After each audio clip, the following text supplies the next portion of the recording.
All right, now we welcome into the show Manny Hill. Hi, Manny. How are you? I'm pretty good, Matthew. How are you?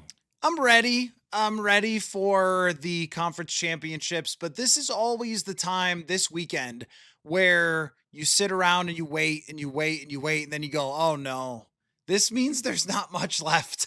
This I know. this is it's always a conflicting feeling. It's probably like when people go to their last high school dance where you get ready and you're all excited, and then you realize like, "Oh man, this is it. It's over after this."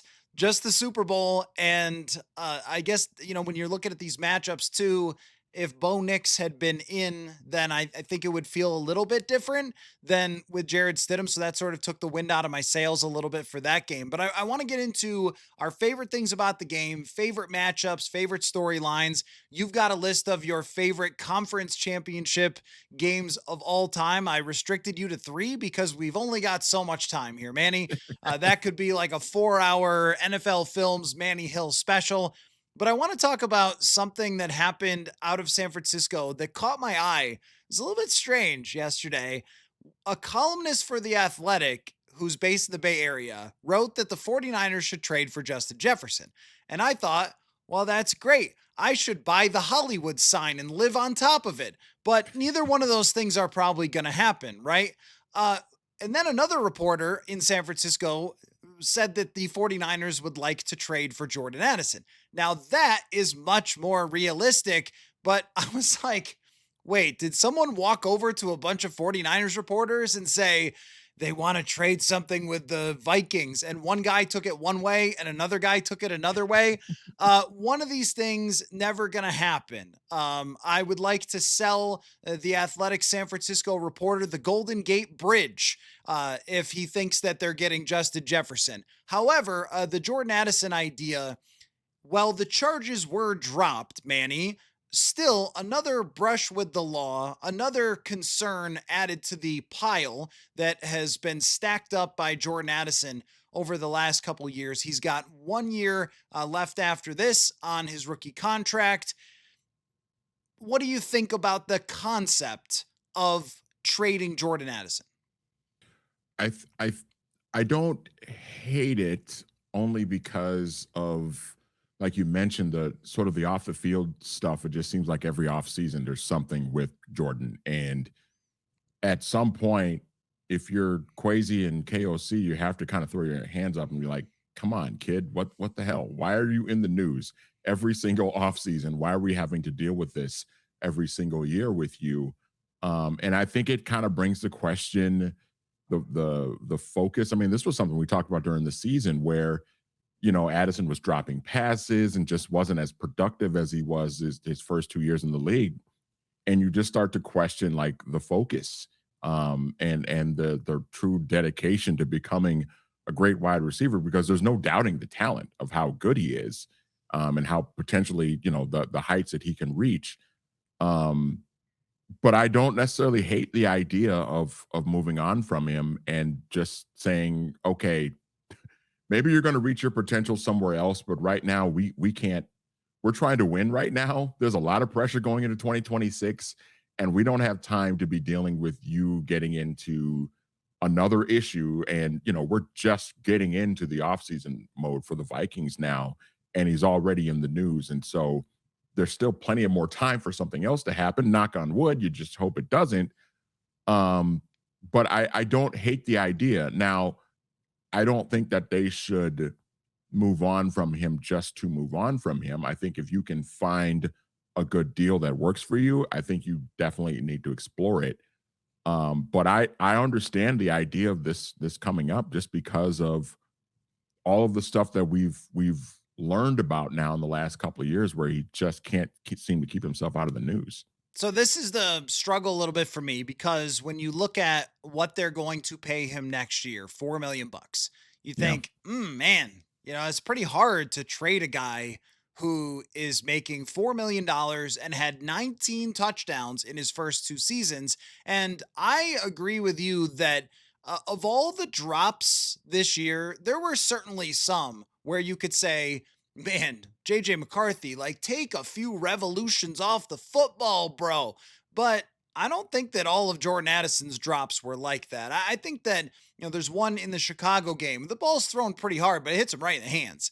And there's another one in the Giants game where I know that game kind of doesn't really matter that much at the end, but should have been a very catchable ball for him and would have been a highlight reel play for JJ McCarthy. And there were others where it did just glance off the fingertips and he didn't look the football all the way in, which is not what we expect from Jordan Addison. He's usually been a guy with very reliable hands and circus catches, and he's the one who, at every step of his career, made Kenny Pickett into a first round draft pick, certainly helped Caleb Williams look a lot better at USC that first year than when he was gone. Caleb Williams' production went down, and then he gets to the NFL. Kirk has success with him. I remember Kirk going to the podium and saying, they nailed that draft pick, guys. And then Mhm. you have Sam Darnold come in, and he's the perfect receiver for Darnold. Remember when he came back from the injury, and then I think it was the first drive, he smokes somebody and scores a touchdown. It just didn't feel like the same juice was there for Jordan Addison this year, and the drop rate was at least double, if not more, from what it had been in previous years, which again, you can't just say was all on the quarterback and how hard he threw the football. That to me is concerning. The fact that we didn't make it 3 weeks into the offseason, the Super Bowl's not even over yet, and already there's another headline with Jordan Addison. The fact that they had to suspend him for some reason overseas for a quarter, all these things have compiled up to might not be worth it. Where I've always landed on this, Manny, is if they want to trade him, that's fine. Like, I don't think that they have to. I don't think that it's something where you would say, you must get rid of this person right now because the contract situation allows for that to play it out next year. I also think with the pressure on them to get much, much, much better offensive production, it's very hard to say goodbye to someone who was that productive over their first 2 years. But if they do it, I won't care. I won't cry. I won't say, you screwed up. How dare you get rid of him? Because you know what? He's not number 18. And I think that there are a lot of guys that you can put next to Justin Jefferson and they will be able to succeed. The Vikings were okay when Jordan Addison was out, when Sam Darnold was their quarterback. They didn't fall apart. The offense didn't collapse. And if this went along with Jalen Naylor coming back and then adding another wide receiver, you'll be okay. If Justin Jefferson was going somewhere like, the Athletic in San Francisco wants him to, all right, well, now we've got to have a much deeper discussion. But anybody else, if that's what you feel like you have to do, I say that's fine. What it really comes down to, Manny, is the price. So where is the price tag in your opinion where you'd say, okay, yep, do it, go ahead? Second or third round pick. Second round pick would be terrific. I mean, if you decide to move on from him and somebody comes in with a second round pick, I think you have to take that and run with it. And granted, Jordan was a first round pick, but typically when you're trading guys away, unless it's a quarterback, you're never really going to get the same kind of value in return. And the reality is, with everything the off the field stuff that we've kind of seen from him the last couple of years does tend to make your value take a little bit Yeah. of a hit. Now, how much of a hit does it take? That that can be kind of through the eye of whatever beholder of the team that wants to trade for him. I don't know if I worded that correctly, but you get what I'm saying. So I would start with the hope of a second round pick, but if somebody comes in with a third, a high end third, I'd be open to that as well. Well, and you think about it with the comp pick system, I think you've got a good chance at a third or a fourth if you just let him leave anyway. And if you've already decided we're not doing the 5th year option thing, which over the cap estimates is going to be about $17 million, that's a lot. If you've already decided we're not going to do that, then you would eventually just let him go and get the comp pick anyway. So you want to have at least what the comp pick was going to be. But I think that there is a lot of desperation around the NFL for wide receivers. When you look at what the Pittsburgh Steelers did last year with DK Metcalf, now he's had no problems. I don't think he was any sort of issue, even within his own team or anything. It was more of like we don't really want to pay you. situation for the Seattle Seahawks. But still, what did he get? Like $30 million from the Pittsburgh Steelers after his worst season?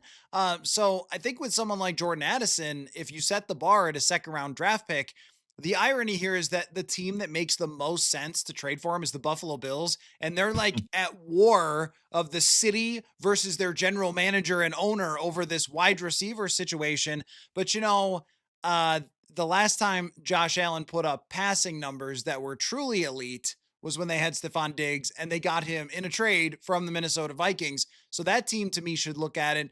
San Francisco losing Brandon Ayuk, it's a factor. George Kittle is getting older. I mean, they were running out Jawan Jennings at the end there and Demarcus Robinson. And you're going, oh yeah, you're supposed to, get to the Super Bowl with these guys.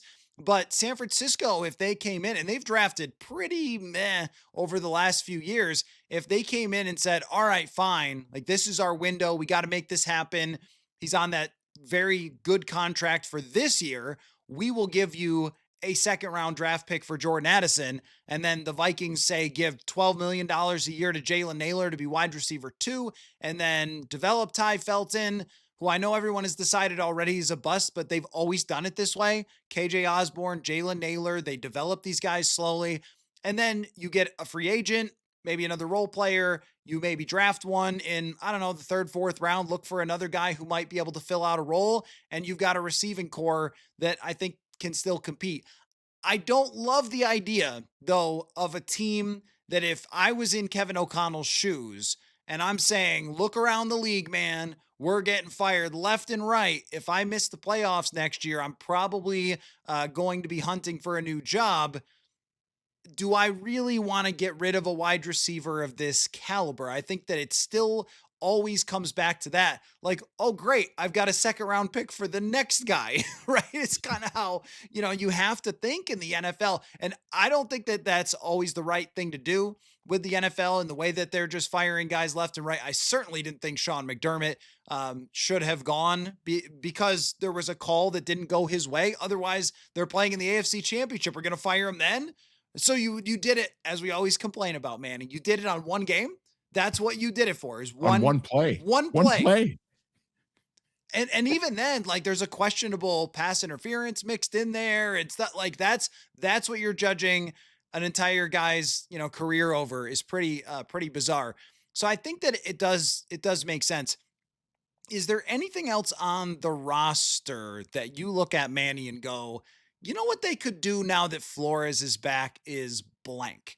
And we still don't know if Flores is coming back, but today, I mean, or if he's going to get the Steelers job.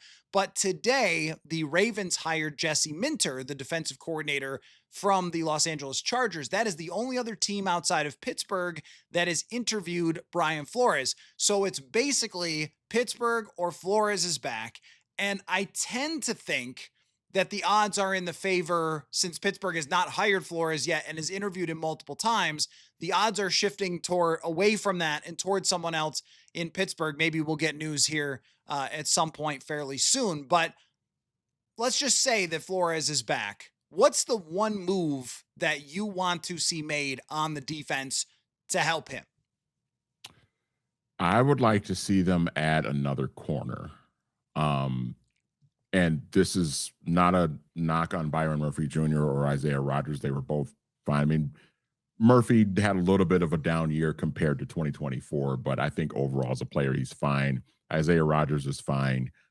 But I don't think you can ever have enough corners, enough quality corners. And I think if they can find a way to get another one, whether that's using their first round draft pick or if they can get some decent free agent value for a guy that, maybe another Isaiah Rodgers type, where it's a guy that isn't very well known, but Brian Flores identifies him as, oh yeah, this is a guy that can help us with a bigger role on this team versus where he was before. Something like that would be ideal. The other thing I'm thinking about too is not even necessarily a move, but just more of a shift in that I think what we saw from Dallas Turner the second half of the season, when he got a lot more playing time in that Jonathan Grenard position when Grenard was out, I think was huge. And I think what it means is now Dallas Turner can have an even bigger role going into 2026 to give Jonathan Grenard, take some pressure off of him and not rely on him to have to without having to rely on him as much. And Grenard's not an old player, but he's getting close to 30. And you typically guys like that, you want to see them be a little bit more fresh on the stretch of a season. And when you can give a bigger role to a guy like Dallas Turner and take some pressure and take some snaps away from Grenard to keep him fresh, I think that would be huge. And I would imagine Brian Flores picked up on that. I mean, he's a smarter guy as far as defensive football goes than either one of us. So I would imagine he noticed that. And I got to think that that's something we're going to see too. I don't know. I used Engage 8 all the time on Madden and goal line blitzes, and I think that that's just what he does. So, but no, I was going to call you Manny Zimmer when you're like, oh, you can never have too many corners. But it is true. And corners get hurt a lot. They really lucked out with Byron Murphy and Isaiah Rodgers being healthy. And even though I agree that Murphy didn't have the same season as he had in 2024 that earned him the big contract, he was out there for every snap. And Isaiah Rodgers, the same thing, where you could say there were times where mistakes were made. And again, the Philadelphia game was pretty rough on everybody. But when you go back and look at the total numbers of Isaiah Rodgers, I mean, how much he was out there saved their bacon, because it's Fabian Moreau behind him and Dwight McGlothern, and Jeff Okudah was hurt and really, really bad when he was in there. If they had had injuries, they do not put up the defensive performance that they do. And you cannot count on that year to year, as we have seen many times when it comes to the depth. So I think that's really important. There's two positions that come to mind for me.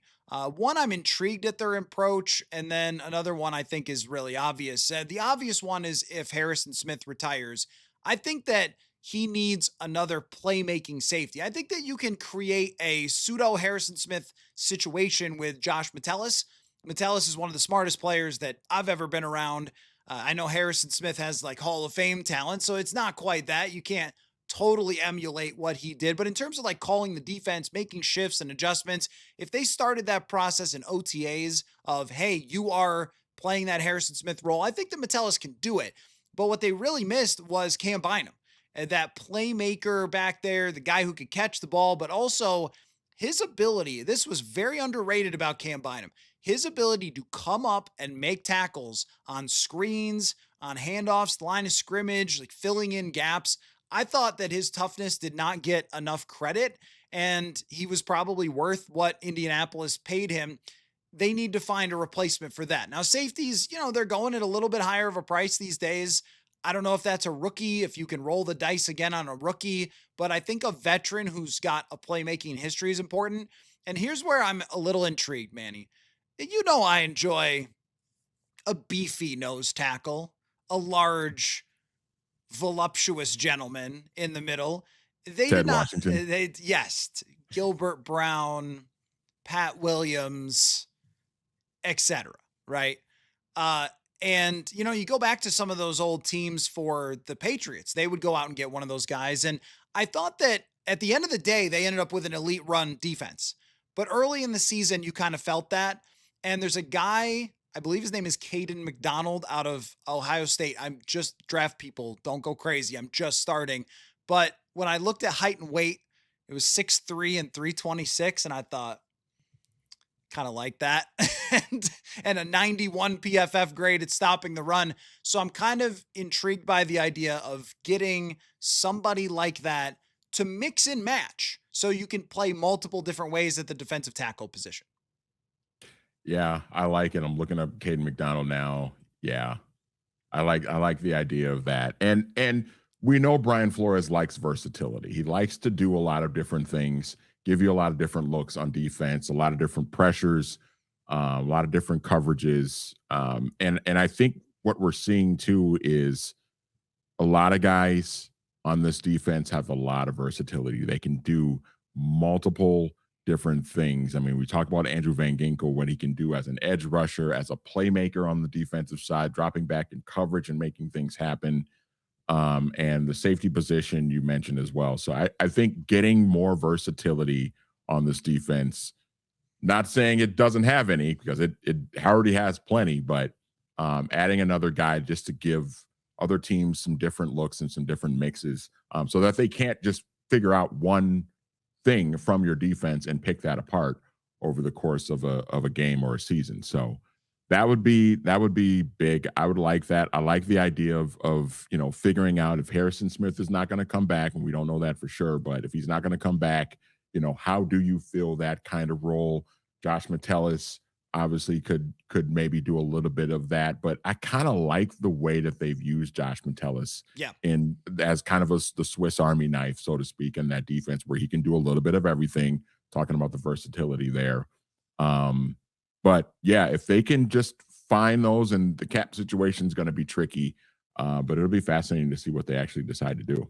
Okay, let's I want to mention one thing to you because I don't think I said this to you, text or anything.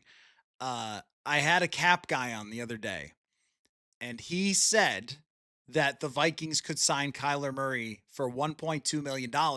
And because of the offsetting with the cash, Kyler would still get his money from Arizona. So I just thought I would mention that to you. And Hmm. I wonder about, so my initial take going into the offseason was, this is a transforming take, right? This is why when we do the show every day, you have to allow me space to shift around because I can't just stick a flag in the ground and never let it change when information changes. With all of the coaches being fired around the NFL, I just find it, and I heard a story about one coach getting fired because another team fired their coach and they were like, well, if they're firing theirs, we have to fire ours. That's how crazy the NFL is, right? Yeah. So, I mean, when you think about it that way, I have now gotten to the point of like, you need a starting quarterback for 2026. And I just don't see anybody who's going to be better than Kyler Murray. And the issue with Kirk was always, well, he's really expensive for his talent. At $1 million, I don't know how anybody could be too upset with that. And if he comes in and he can't learn your offense and you really don't like the guy or whatever, you could trade him. You can make him your backup like Russell Wilson. You could turn it over to JJ. You can get Anthony Richardson to compete or some other veteran backup quarterback to compete. But when the cap dude said that, Troy Chapman, cap and trade on Substack and YouTube, go back and watch the episode. It's like super in depth on the salary cap. I think I gotta just say it's the best option. Well, isn't that kind of what the Steelers did with Russell Wilson when the Broncos cut him? I mean, the Broncos Yep. owed him all that money, so the Steelers just signed him to like Yep. veteran minimum or whatever it was, and Russ was essentially still playing on the current contract that he was under with Denver. Yeah, I mean, if you can do that, if you can pull that off, and Kyler still gets his money from Arizona, and you bring him in and say, "Here's $1.5 million to start 17 games for us, Kyler, and be the guy." Why not? And y- it would be a tricky situation, but you would obviously be giving up on JJ McCarthy in 2026 as your starter, but there still would be, an outside opportunity for him to kind of sit, reset, get better, have another sort of red shirt year to really have like a real red shirt year where he's healthy, but he's sitting behind and he's watching and he's still growing and developing. And then you can kind of see what happens after that. Or if, things kind of nosedive with Kyler, then you can bring JJ in and maybe he's better for it. Who knows? Yeah, I like that idea. It's intriguing. I mean, I if you like had it. right, if you had to pay him like $30 million a year, then I'd be like, oh, that's pretty tough. But I mean, if we just go down the path of how much better this franchise is, the number one wide receiver that you have, I think that they could, with the additional money, you can invest in a running back. There's quite a few good free agent running backs, or you can draft one pretty high. You've got Brian Flores back. He sets a certain bar for you where it becomes a data thing for me. And I've said this before to the audience, like whether you like my ideas or not, what you have to appreciate is I'm always going to do them driven by the numbers. And sometimes it doesn't work and sometimes it does. But the numbers on Kyler Murray in 2024 with a very mediocre Arizona team, if they're on this team this year, Bo Nix, for example, was the 17th best PFF quarterback this year. And look where his team got with a great defense. If you got the 17th best quarterback play next year from Kyler Murray, or 14th or 15th, or he was 12th in 2024, somewhere in that range for $1 million, and you spend some more this offseason with the restructuring and all the changes that, Troy on that show laid out the other day, you can get there. You can get there. But I have started asking people about some of the other subjects. And this is another thing that you may not like, but you have to respect, is that I will ask people around the National Football League what they think. The personality and leadership issues are real. Absolutely. On a 1 year deal with a team that has a lot of leaders, I don't know. With a head coach that is as quarterback friendly, if it's going to work somewhere, it's going to work somewhere, or it's going to work here. But the other trouble is, whenever someone tells me they hate the idea, I ask them, well, what's your idea?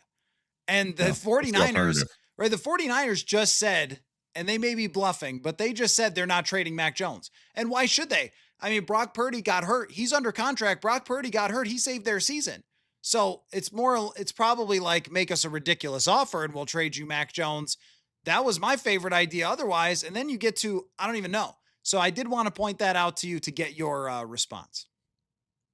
Yeah, I mean, I'm very you. I was already, when you brought up Kyler Murray several weeks ago, I didn't love it, but to your point, nobody was going to love any of these ideas with any of these quarterbacks. But I was intrigued by the potential upside of, if it works, it could potentially work really, really well and give you a chance to really compete if everything kind of goes your way. Um, and that was with the idea of, yeah, you'd probably have to pay Kyler Murray somewhere between 20 and $30 million for the season, even if it's just like a 1 year kind of prove it type of deal. That's probably what it's going to cost. But if there's still the potential that Arizona's still going to owe him his money, and then you can get him for the minimum, I would say, I think you absolutely do it. And I honestly don't know how you say no at that point, unless you've got a deal in place to get like Joe Burrow or Justin Herbert or something like that, which I don't think anybody believes is very likely. Unless their confidence in McCarthy is very, very high. But Right. when you go back to the numbers and you look at expected points added, the Minnesota Vikings were 120 points less in their pass game than Arizona was in 2024. 120. Just to give you some context on that, like the average team still playing was at about 140, like plus 140. The Vikings being minus 40 means they need to jump by 100. And last year, Kyler Murray was like plus 80.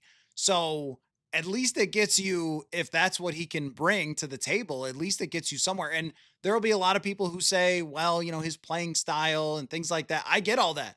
And as you said, like, I don't love it. Here's an idea I love. Trade for Joe Burrow. Here's an idea I love. Call Andrew Luck and see if he still could throw a football. Those are the two ideas that I love more than this. But aside from that, bringing back Kirk, signing Aaron Rodgers, I must be missing any of them that would be better choices. Jameis Winston would throw 35 interceptions on this Oh, team, right? So, anyway, I thought like that's a little bit of an update from somebody who studies those contracts.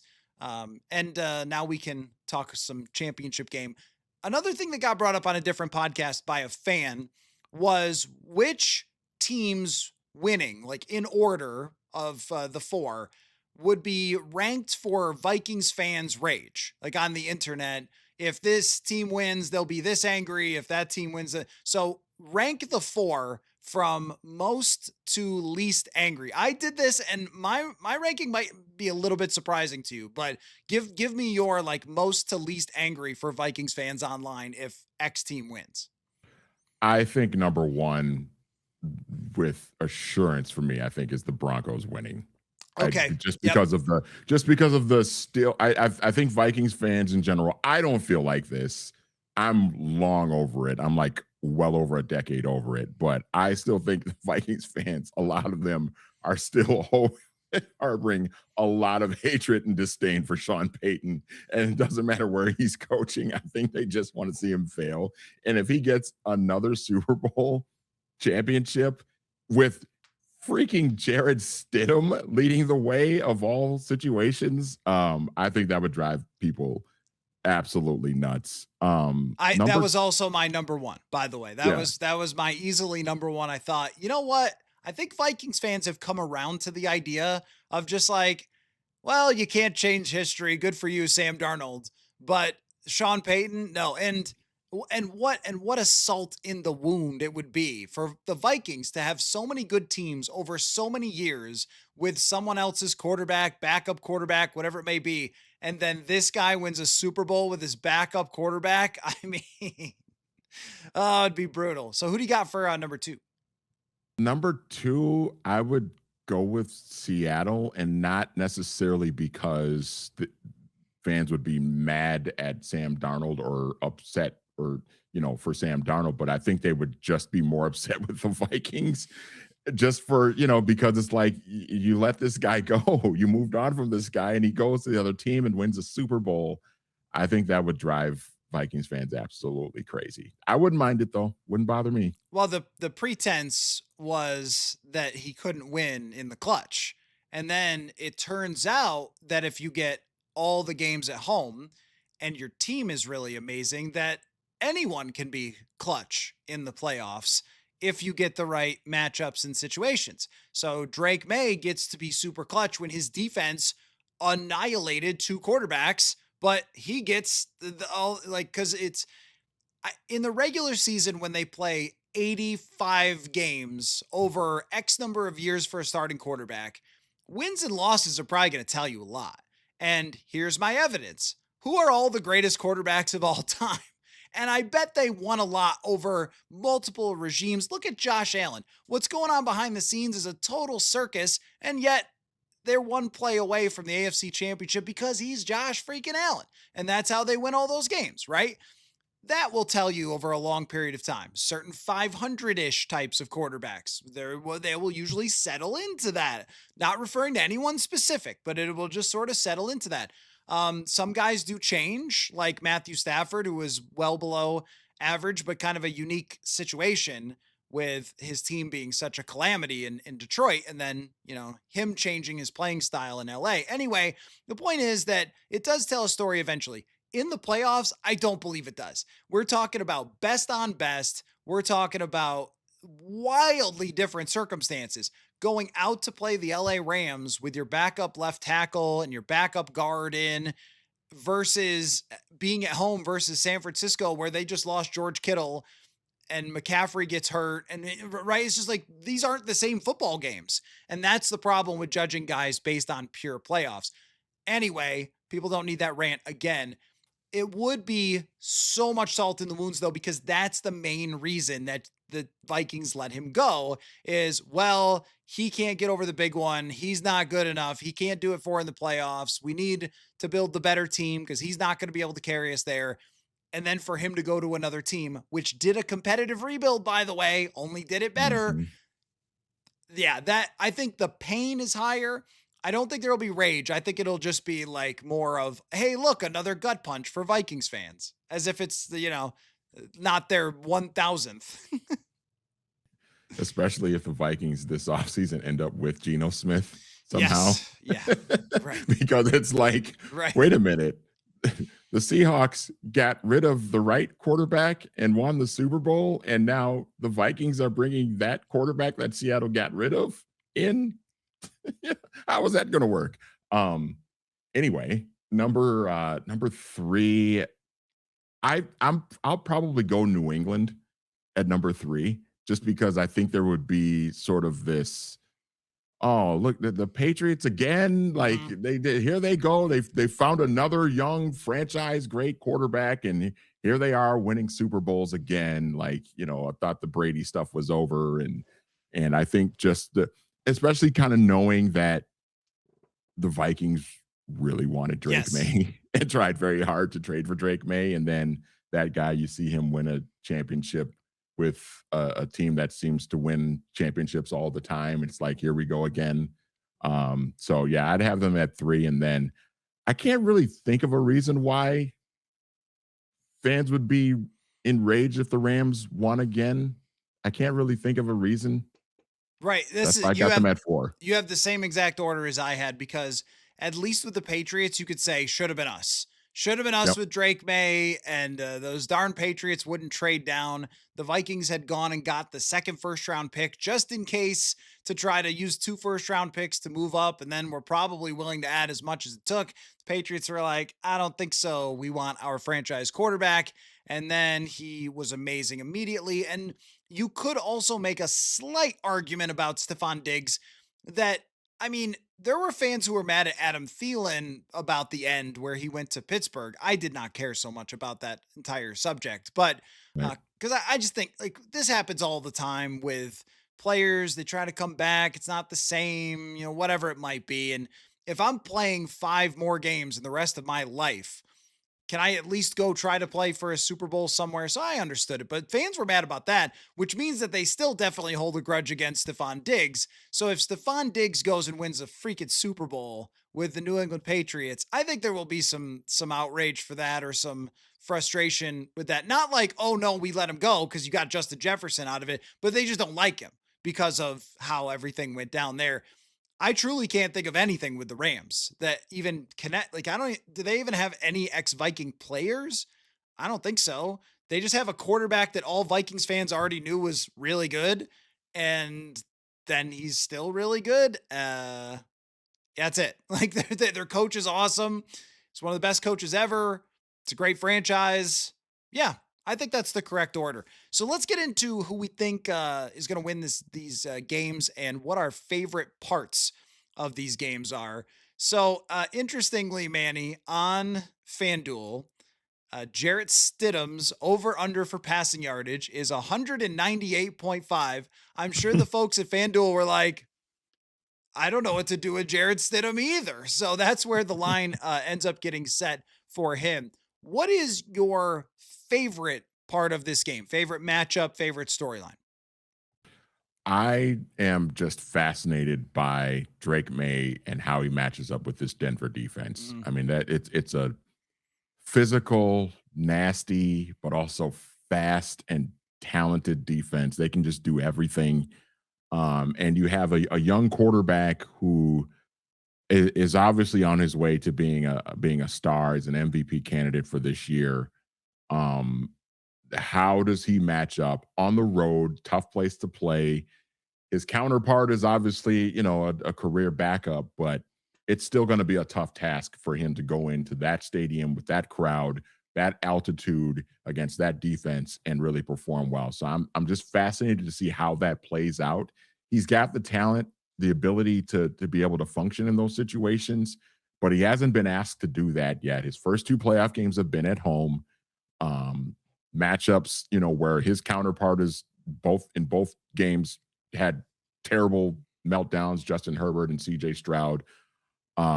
So there wasn't a lot of pressure on Drake May to go out and, throw for 300 yards and a bunch of touchdowns and really light the world on fire. He might have to do it here because this is a really nasty defense and it's a road game that he's going to be going up against. So that is really what I'm looking for. I mean, it seems like a cliche, young quarterback against a great defense. Of course, everybody's going to be fascinated by it, but it's really what I'm really intrigued by. Here's where I'm looking is the Denver Broncos offensive line versus the Patriots pass rush because the first 2 offensive lines that they faced were bad. I mean, the Los Angeles Chargers, oh my gosh. And then the Houston Texans, that's not a good offensive line. And Ed Ingram gave up 5 pressures and had a Ooh. 26.0 PFF grade. Ooh, it's almost like it was probably the I, right I thought he move. was I thought he was so Mm, much better since he yeah. left the Vikings. Yeah. Mm. He was better in run blocking. And, anyway, so there's that.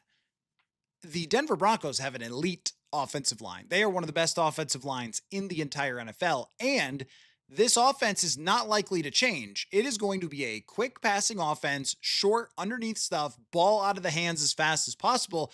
So the way that New England dominated in the first 2 games, I don't think they can necessarily do it the same way against this offense. And we know Sean Payton, man, this guy's won games with Taysom Hill at quarterback. He went 5-0 with Teddy Bridgewater at quarterback. Yeah. I mean, it's not impossible for them to block it up well for Jared Stidham and hit some, passes to Cortland Sutton, use the underneath stuff. RJ Harvey is very, very good at catching out of the backfield and actually be able to move the ball here. So it kind of does rest on the shoulders of Drake May. His over under on FanDuel is 226.5 yards in this game. I think if he goes under that, they do not win this football game. And the Denver Broncos are taking Jared Stidham to the freaking Super Bowl. But Manny, it's really interesting to me. I think it says a lot about how good the Denver team is as a complete franchise because they are only 4.5 point underdogs. And you would think with a backup quarterback that it would be more than that. Can I throw one more thing out there about this game? Actually, make it 1.5. I don't care about the altitude. I know it's tough. I know it's a thing. I remember when the Bulls and the Jazz were playing in the finals, and it was like, the Jazz have this altitude advantage or whatever. And it was like they just played and it was fine. I thought that the game with the Bills, and they were like, oh, they're getting air on the sideline. You're like, okay, I don't need to hear it every possession. I get it. It's in the mountains. I've been there. I didn't really feel it myself when I was out there. I'm sure it's harder to play a football game. We don't have to talk about it every single sideline report. Well, they're dealing with the altitude. We know that's been going on in Denver Bronco playoff games, I swear, since I was like 4. So I'm tired of that. I also do not need the entire internet to complain about Tony Romo. I get it. I get it. But we're also like trying to watch a football game. And Romo's going to say some weird stuff. But you know how many people watch Bills and Broncos? 51 million. Clearly, no one cares. Clearly, no one is turning off the television because Tony Romo says some stuff that you either don't agree with or can't make any sense of, which kind of happens to me sometimes where I'm like, I'm not really sure what he was getting at there. It's fine. Watch the football game. Stop trying to be a media analyst every second of your life. I just want to see the game.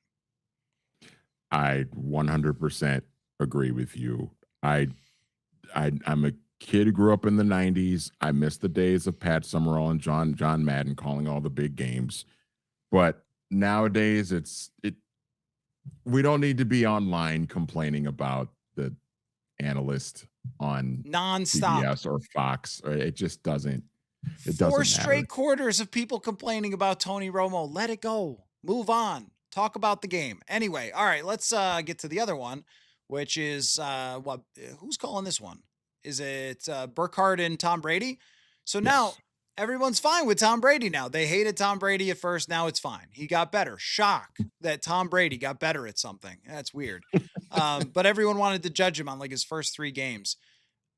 I just don't care about the broadcasters these days. I just want to watch the football game. Anyhow, so the Seahawks are 2.5 point favorites, and our friend Sam Darnold, 235.5 over under. Matthew Stafford is 253.5 over under. This is a defense in Seattle that is just crushing. But if there's a pair of wide receivers, I mean, the last time they played, Nakua lit them up. That could have a fighting chance. It's them. What is your number one favorite thing about this matchup, Manny? It's just that. It's what you talked about. It's the matchup of the Rams offense against the Seattle defense. The Rams, that last game that they played in Seattle back in December, that was first of all just one of the all-time great games of recent memory. But the Rams moved the ball on that Seattle defense, and they feel like the only team in the league that's really been able to do that fairly consistently against this vaunted defense. And they've got the veteran quarterback, they've got 2 receivers, they've got running backs that can run the ball potentially and make some things happen. That is the matchup that I am just fascinated to watch. And I think, ridiculous narratives aside, as it pertains to Sam Darnold, the question for me with him is just, can he go score for score with Matthew Stafford and the Rams offense, because I tend to think the Rams are going to put some points on the board. I think Seattle's defense will still play well, but the Rams just have so much talent. Sean McVay's a great play caller.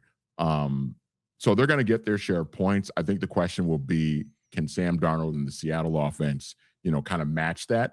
kind of like what they did the last time they played. I think they've got the ability to do it. This is going to be a I don't know what the whatever the Super Bowl matchup is going to be. I think the winner of this game is going to end up winning the Super Bowl. Um, but this matchup is just the ultimate heavyweight fight between these two teams, division rivals, terrific quarterbacks on both sides, talented receivers on both sides. This is just great. I get your popcorn out, man. I can't wait for this game. To me, this is the Super Bowl. Like this Yeah. is the matchup of the number 1 and 2 best teams in the National Football League in the year 2025. And Sam Darnold and his health was not a factor last week because he didn't have to do anything. Even midway through the game when they were still having him drop back, I was like, stop doing that. Like he's just put in Drew Lock. Like you're up by whatever number of points. Like just get him off the field, man. Like, and from the reports I've seen, it doesn't look like he's been able to practice in full still. Now you are facing the Kobe Turners, the Jared versus, I mean, some really, really, really good defensive linemen. Probably, I mean, this is probably number 1 and 2 best defensive lines in the entire NFL as well. I'm just curious about where they ranked in pass rush. Yeah, the Rams were ranked as the 4th best pass rush in the NFL. The only teams ahead of them by PFF were the Texans, Browns, and Steelers. So the best in the entire NFC at rushing the passer, and that can change everything. Verse, Byron Young, Braden Fisk, Puna Ford was a great player for them this year. They've got some other guys coming off the bench. This is a great team, and that could cause problems. And they also have a crafty defensive coordinator who has fooled Sam Darnold on multiple occasions into throwing interceptions. Where, I mean, wasn't it Kobe Turner who picked off that ball at the goal line in the Thursday night game against the Rams? They've been able to get a lot of interceptions away from Sam Darnold, and that's the main thing. So how can they counter that? The run game. But Zach Charbonnet is out from Hmm. this game, and that is huge. He was one of the top graded PFF running backs in the entire NFL this year, and they don't have an awesome offensive line. It's just okay, but it's not amazing. And this year, Jared Verse had 92 quarterback pressures. Holy cow. And Byron Young had 74. This is regular season and postseason put together, but still, those are big numbers. 80 during the regular season. So that means he's had what? Am I doing my math right? That he's had 12 in the first 2 playoff games. Turner's had 11 and Young has had 10. Watch out. 5 quarterback hits from Jared Verse in the first 2 games. I mean, the real big difference though is where are they when it comes to just their wind? I mean, they had to go all the way to Carolina, chase around Byron or Bryce Young the entire game, and played a really tight, intense game where they did give up points. And then, they play again in the ice and the snow against Caleb Williams. The game goes to overtime. Like they've played. Think about this.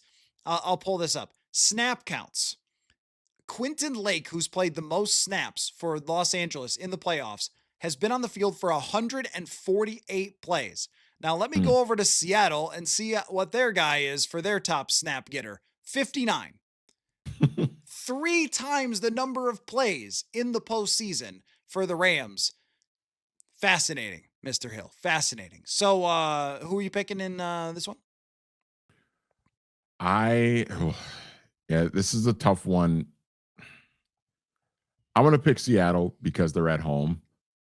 With everything you laid out, it feels like everything kind of is shifting to the Rams' advantage, except the last part of that, though, with just there's just not as much sort of playoff tread left on the tires for the Rams Mhm. because of the physical way that they play and the two tough grueling games that they had to endure to get to this point. Seattle just feels like more of a rested team. You know, um, Sam Darnold aside, he's dealing with the health stuff, but I just like Seattle being at home. Something about that environment, that defense, the 12s, all of that stuff is going to work in their favor. And not gonna lie, I'm kind of rooting for it. Kind of rooting for it. Let me give you more about bogus postseason narratives based on quarterback wins. Matthew Stafford's PFF grade for these first 2 games is a 51.6, which is horrendous. He's got 6 turnover worthy plays, 52% completion percentage, which is like Vince Young, and a quarterback rating of 80.6. But he got 2 wins because they played an 8-win Carolina team and because Caleb Williams threw a late game interception overtime. And if he doesn't, then Stafford is a choker. Just so we got that out of the way. All right. So you are going then New England and Seattle in the Super Bowl. So a replay of the Malcolm Butler Super Bowl.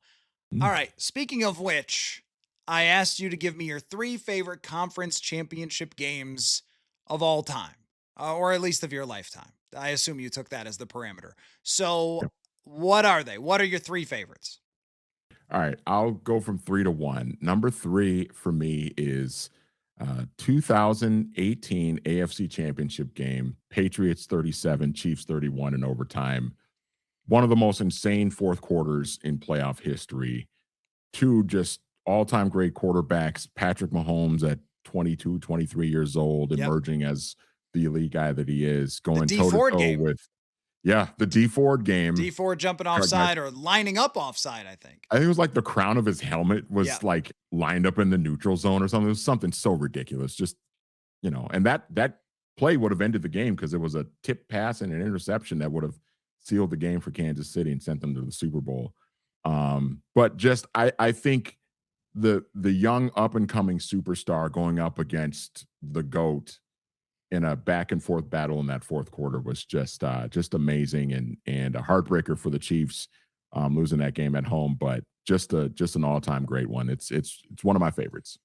And well, that whole season was Patrick is here. That was truly, wow, Pat is here. This Yeah. guy is ready to absolutely explode if he can go toe to toe with Tom Brady. And that was, I mean, was that really, I guess it wasn't really the last. I mean, because this, it sort of was like the final run of Tom Brady in New England is still pretty incredible when you think about his career is almost broken into like thirds, like his emerging where he's sort of a game managing quarterback who has to do a couple good things a game, and then the Randy Moss era where he is just blowing it up with numbers, and then there's that where New England's a pretty flawed team. Like they didn't have a great defense that year. They lost in 2017, and then but they, even though they didn't have this unbelievable defense, Belichick comes out with this gem in the Super Bowl and completely mind bleeps Jared Goff and way out coaches Sean McVay. I mean, it was really interesting to see those guys in like sort of the last legs of their peaks, and that was kind of like the old gunslinger, kind of showing the young buck, a little bit. So yeah, that's a great one. It's a great pick. Number two on the list is on the NFC side, and it is one of the coldest football games I've ever watched in my entire life. 2007 NFC Championship game, Giants 23, Packers 20, another game that was in overtime. Brett Favre's last game as a Green Bay Packer, his last pass as a Green Bay Packer was picked off, and he never got the ball back after that. The Giants kicked the field goal and won. But I just remember, obviously, how cold it was and the Tom Coughlin's skin peeling off of his face and Yeah. just his face is red. And I remember the long touchdown to Donald Driver. It was like a 90-yarder, something like that. And Lawrence Tynes missing a field goal in regulation that I think could have won the game for the Giants. And then, of course, he hit one from a similar distance in overtime to win it. Just a weird, crazy game, but I think it really showed the toughness of the New York Giants going into that environment and winning. And obviously, they made history a couple weeks later in the Super Bowl after that. And that's another one where, man, you're one Favre pass away from Favre going back and the Eli Manning conversation being a whole heck of a lot different. And it's not like Eli was perfect in that game either, but just did enough. That one was probably because, look, no matter where you grew up, obviously I grew up in Buffalo, so I had no loyalties to any Midwest franchises or anything. Didn't actually have any loyalty to the Bills either. But Favre was one of those guys that there's just no way you could not love watching Brett Favre play football. And any Vikings fan, I actually don't even ever hear Vikings fans say they hated Favre.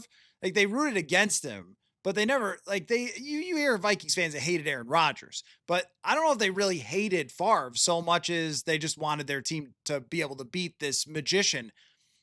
That was sad. Like that because they had a good enough team. They were right there. It could have kind of been his last hurrah and he just threw it away.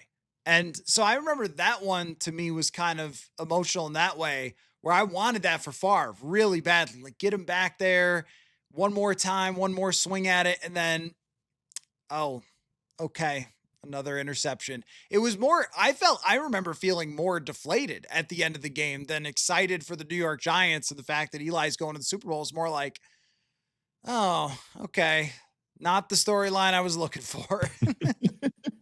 Well, and it was a fascinating season because, Favre had at 37, 38 years old at that point, had really put together a really good season Yeah. after a few of kind of struggling where it was like, oh, is he going to retire? Oh, is this the end for Favre? When are they going to move on to Rodgers and that sort of thing? And he came through with a really, really good season. That was a really good Packers team that ended up coming up short. Now, admittedly, as somebody who hated the Packers growing up, I didn't shed a tear for the Packers Yeah. Yeah. losing, Yeah. but to your point, it was kind of sad in a way to see Favre kind of go out that way after having such a terrific season at that particular age. Okay, number one for me, and you're not going to be too surprised by this. Number one, 1994 NFC Championship game, San Francisco 49ers 38, Dallas Cowboys 28. What I loved about this game was, 1994 is my favorite season in NFL history. Loved that Niners team, loved Steve Young. That was the moment where you just felt like this is the year of the 49ers. The Cowboys were the one team they couldn't get past. Deion Sanders goes to that team and adds kind of an extra layer of swagger and confidence to that defense. He was the best season of his career. Steve Young has the best season of his career. And I just remember the pick six by Eric Davis to start out that game. It was like second play of the game, pick six on Troy Aikman. And I remember Madden talking about, oh, they said, with Deion Sanders on the other side, the Cowboys, they were gonna pick on Eric Davis, and Eric Davis makes one of the biggest plays of the game right out of the gate. Niners jumped out 21-0. Cowboys kind of fell apart early in that game and dug themselves a hole down 21-0. But it was also impressive to see the Cowboys kind of have this heart of a champion as they got themselves back into that game Yeah. after they fell behind big, and made things kind of interesting. But I remember the moment of Steve Young running off the field with the football, that he had finally conquered the Cowboys after coming up short the previous 2 years. Well, I think that game in particular is maybe the single highest concentration of talent that the Yes. NFL has ever seen because you really weren't fully into free agency yet. And once they get into free agency and once you get expansion where you bring in the Panthers, you bring in the Jaguars, you bring back the Browns, you bring back, so that's four more teams.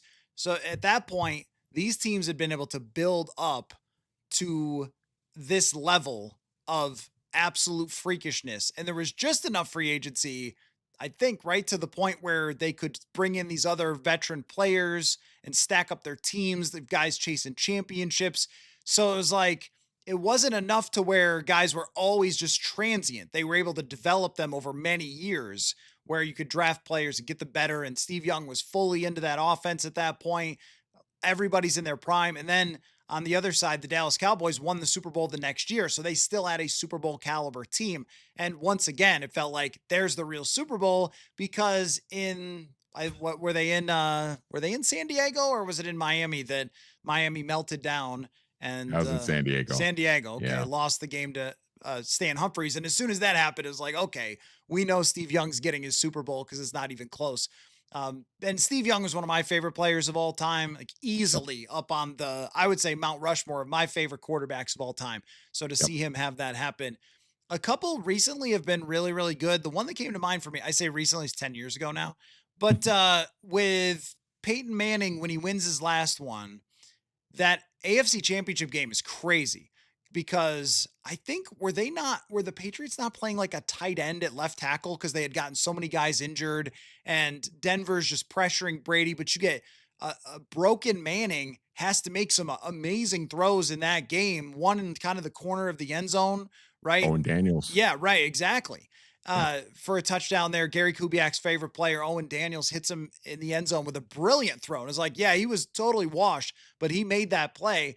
And then Brady at the end finds Gronkowski down the middle for like a 40-yard pass where the game could have been over. They get in the end zone, 2-point conversion fails. I mean, that one and 2012, Atlanta and San Francisco, Colin Oh yeah. Kaepernick, Matt Ryan.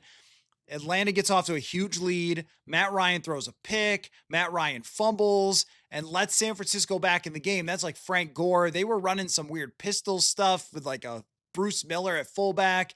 Randy Moss was actually Yep. big in that game. Yep, you were going to say that. I know it. Hmm. And so Moss was huge in that game. And it was like, this is crazy. This is crazy. Like, cause Kaepernick was still kind of just emerging onto the scene at that point, and it was just a wild game. Comes down to the very end, and they can't get in the end zone. So, couple of ones that have been a little more in recent history, amazing for me.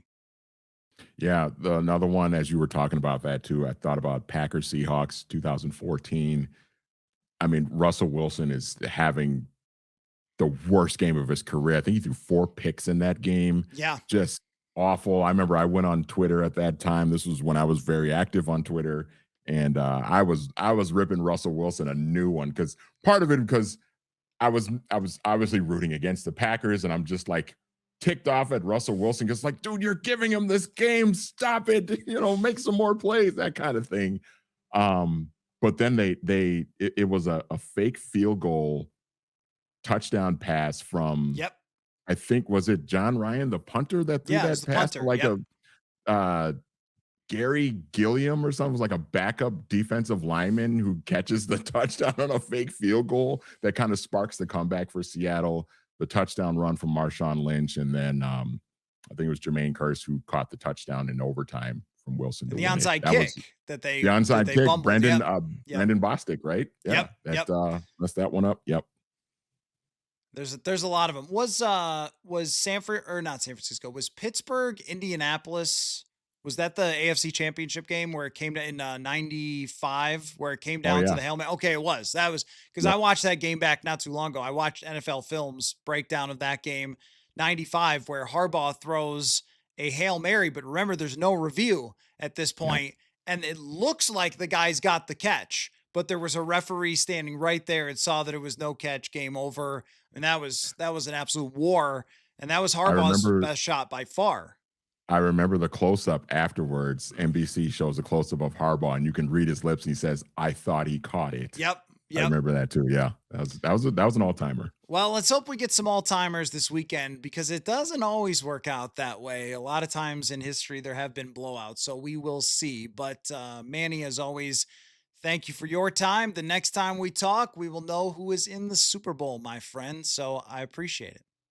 I love championship weekend, and hopefully we just get two great games on Sunday. All right. Football. Football.